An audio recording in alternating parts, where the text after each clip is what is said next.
Hello guys, welcome back to my channel. Good morning, কেমন আছো সবাই? তো আজকে সকাল থেকে ব্লগটা শুরু করছি। দেখতে পাচ্ছ সকালে উঠে হাত মুখ ধুয়ে তারপর ঘরটা ঝাড় দিয়ে নিচ্ছি। তারপর উঠানটা ঝাড় দিয়ে নিচ্ছি। উঠানে প্রচুর ধুলো ওড়ে, তাই এভাবে ওড়না দিয়ে মুখ বেঁধে ঝাড় দিতে হয়। এদিকে ঈশান উঠে পড়েছে, কিন্তু আমার ঝাড় দেওয়া শেষ হয়নি, তাই মনা একটু ঈশানকে সামলাচ্ছিল। তারপর মনার টিউশনের টাইম হয়ে গেছে, ও টিউশনে চলে গেছে। আর আমি ঈশানের ফর্মুলা মিল্কটা রেডি করে রেখে তারপর বিছানাটা উঠিয়ে নিচ্ছি। আর ওদিকে ঈশানের হাতে একটা টর্চ লাইট দিয়ে দিয়েছি, ও ওটা দিয়ে খেলছে। কালকে ঈশানের গলার তাবিজটা খুলে পড়ে গেছিলো, তাই ওটাকে আমি রাতেই রেডি করে রেখেছিলাম সুতো বেঁধে, কিন্তু ও ঘুমিয়ে পড়েছিল, তাই আর ওটা গলাতে বেঁধে দিইনি, রেখে দিয়েছিলাম বালিশের নিচে। আর এখন ওটা পরিয়ে দিচ্ছি।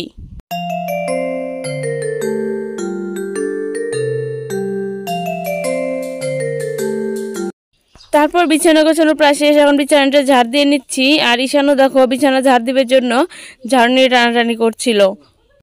রাতে একটা বিয়ে বাড়িতে ইনভাইট আছে, মানে বিয়ে না, বউ ভাত, তো ওখানে যাব। আর ঈশানের পাপাও আসবে বাড়িতে আজকে।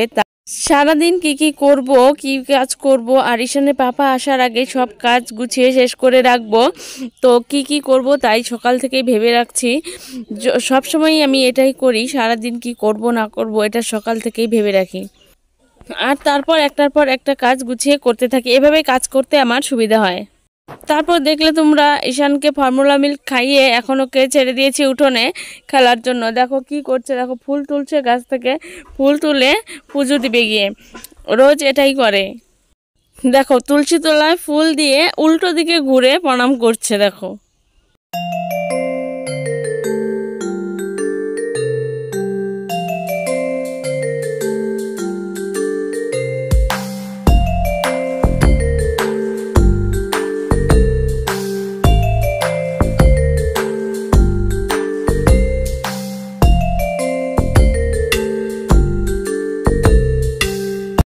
তারপর ঈশানকে ওর দিদির কাছে রেখে আমি যাচ্ছি কাজ করতে। এই তো আমার রান্না শেষ করে ফেলেছি। আজকে রান্না করেছি আলু ভাজা আর মুসুর ডাল। আর ঈশানের জন্য আজকে দেশি মুরগির ডিম সেদ্ধ দিয়েছি, এই সেদ্ধ ডিম দিয়ে আজকে ওকে খাওয়াবো। তারপর এই দেখো পিয়া বসে ঈশানকে সামলাচ্ছে আর আমি খাইয়ে দিচ্ছি। আজকে না ঈশান স্নান না করে খাওয়া দাওয়া করে তারপর তাড়াতাড়ি ঘুমিয়ে পড়েছিল। তারপর ঘুম থেকে ওঠার পরই ওকে স্নান করিয়ে দিয়েছি। আর স্নান করে এসে কিরকম দুষ্টুমি করছে দেখো।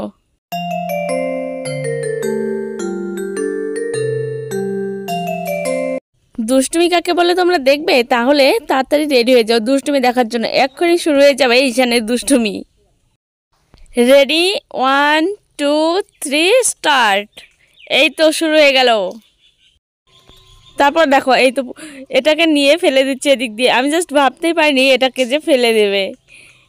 তারপর দেখো তারপর কি করা যায়, চার্জার নিয়ে টানাটানি করছে। তারপর ক্রিমটা এটাকে কি করবে, এই দেখো এটাকেও এখন ফেলে দিচ্ছে। আমি যদিও রাখার চেষ্টা করছিলাম তবুও আবার ফেলেই দিল। টেডি বিয়ারটাকে উঠিয়ে রেখেছি, আবার এটার দিকে নজর পড়ছে। আবার এটা ফেলতে এসে আরও একটা ক্রিমের প্যাকেট, এটা খালি ছিল, এটার দিকে নজর পড়ছে। এই দেখেছো, এটাও ফেলে দিয়েছে। তারপর ঈশানের খাবার রেডি করে এনে ওকে একটু খাইয়ে দিলাম। এখন একবার খাইয়ে নিচ্ছি, আবার বিয়ে বাড়িতে যাওয়ার আগে আরেকবার খাইয়ে তারপর নিয়ে যাব। ও তো আর ওখানে খেতে পারবে না, তাই। তারপর এই দেখো সন্ধ্যার পরে ঈশান দুষ্টুমি করছিল, আর যেই দেখেছে পিয়া এসেছে কত খুশি। দেখো পিয়াকে দেখলে ও খুব খুশি হয়ে যায়। আর পিয়া একদম ড্রেস পরে রেডি হয়ে এসেছে, মানে রেডি হয়নি, রেডি হবে জন্য, বিয়ে বাড়িতে যাবে রেডি হবে জন্য আমাদের বাড়িতে এসেছে, ড্রেস পরে এখানে এসে রেডি হবে। আর তারপর ঈশানের পাপাও চলে এসেছে। এই দেখো ঈশানের জন্য কি নিয়ে এসেছে এখন দেখবে তোমরা। এই দেখো ঈশানের জন্য জুতো নিয়ে এসেছে, কিন্তু ছেলে যে বড় হয়ে গেছে সে খেয়ালই নেই এনার। আর এত ছোট জুতো এনেছে, ঈশানের পায়ে ঢুকছেই না জুতোগুলো। অনেক চেষ্টা করা হলো, বাট জুতোগুলো কিছুতেই পরানো গেল না, পায়ে ঢুকছেই না। তারপর এই দেখো মনা আর পিয়া সেজে গুজে একদম রেডি হয়ে গেছে, আর আমি এখনও রেডি হওয়া শুরুই করিনি। ওরা আগেই চলে যাবে। আর ঈশানের পাপা গেছে ঈশানের জুতোগুলো চেঞ্জ করে আনতে, বড় জুতো আনতে। আর ঈশানের পাপা আসবে, তারপর আমি রেডি হব। তারপর এই দেখো কত সুন্দর জুতো নিয়ে এসেছে ঈশানের জন্য। এই জুতোগুলো ওর পায়ে ঠিক মতো হয়েছে, আর জুতোগুলো পরে ঈশানও খুব খুশি।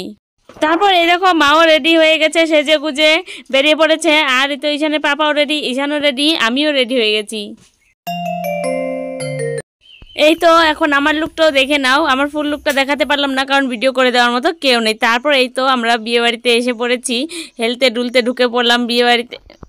এই তো আমরা এখন গেট দিয়ে ভেতরে প্রবেশ করছি। খুব সুন্দর করে সাজিয়েছে বিয়ে বাড়িটা, দেখলে তোমরা। এই তো নতুন বউয়ের মুখটা দেখে নাও, বউ বসে আছে সেজে গুজে।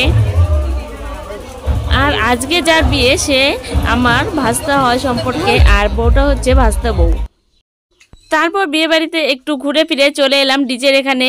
এখানে দেখো সবাই খুব এনজয় করছে, খুব নাচছে।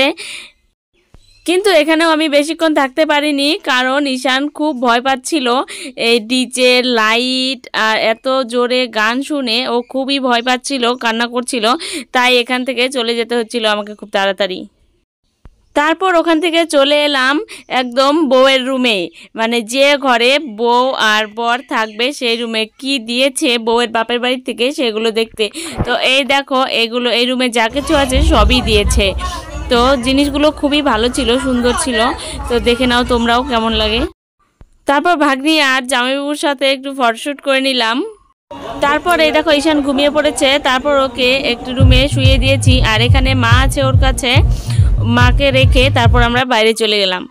এই তো এখানে এসে খেতে বসে পড়েছি। পিয়া আর মনা বসেছে একসাথে, আর উল্টো পাশে আমি আর ঈশানের পাপা। আমাদের অনেকটাই রাত হয়ে গেছিল খেতে বসতে, কারণ খুব ভিড় ছিল। আগে আমরা বসতেই পারিনি, আমাদের বসতে বসতে 11টা বেজে গেছে। তারপর এই দেখো খাচ্ছি, অনেক কিছুই আইটেম ছিল এখানে। বেগুনি, কাঁঠাল, চিংড়ি, তারপর ডাল, স্যালাড, পাঁপড়, সর্ষে দিয়ে মাছ, আর তারপর মাটন, চাটনি, দই, মিষ্টি, এগুলোই ছিল। ও ফ্রাইড রাইসও ছিল, এটা ভুলে গেছিলাম। আর দেখো আমি লেজ খাই না, আর লেজের পিসটাই আমাকে দিয়েছে, তাই আমার মুখটা এরকম হয়ে গেছিলো। আর ঈশানের পাপাও হাসছিল, কিন্তু বলেছিল যে দাও চেঞ্জ করে নিই, আমারটা তুমি নাও, তোমারটা আমি নিই। তো ভাবলাম না থাক, যেটা দিয়েছে দিয়েছে, ওটাই খেয়ে নিই। তারপর এই তো এখন ফ্রাইড রাইস আর মাটন দিয়েছে, এগুলো খাচ্ছি এখন। আমি কিন্তু প্রত্যেকটা অনুষ্ঠানে গিয়ে থালা একদম পরিষ্কার করে খাই, কিন্তু ঈশানের পাপা পারে না। তো আজকে দেখা যাক কার থালা পরিষ্কার হয়। তো দেখো আমার থালাটা পরিষ্কার হয়নি, লেজটা পড়ে আছে, কারণ আমি তো লেজের মাছ খেতেই পারি না, আর সেই জন্য পড়েছে। আর ঈশানের পাপার থালা আজকে পরিষ্কার হয়ে গেছে। আর এই দেখো পিয়া আর মনার থালা। তারপর খাওয়া দাওয়া শেষ করে পান খেতে খেতে আমরা বাড়ি চলে এসেছি। তারপর এই দেখো বাড়িতে এসে ঈশানের পাপা ঈশানের জুতো খুলে দিচ্ছে। ঈশান আসার সময় রাস্তায় উঠে পড়েছে, ওর ঘুম ভেঙে গেছে। তো এই দেখো এখন যে আবার কখন ঘুমায় তার কোনো ঠিক নেই। তো ফ্রেন্ডস, আমার ভিডিওটা আজকে এখানেই শেষ করছি। ভালো লাগলে please like, comment, share and subscribe করে দিও।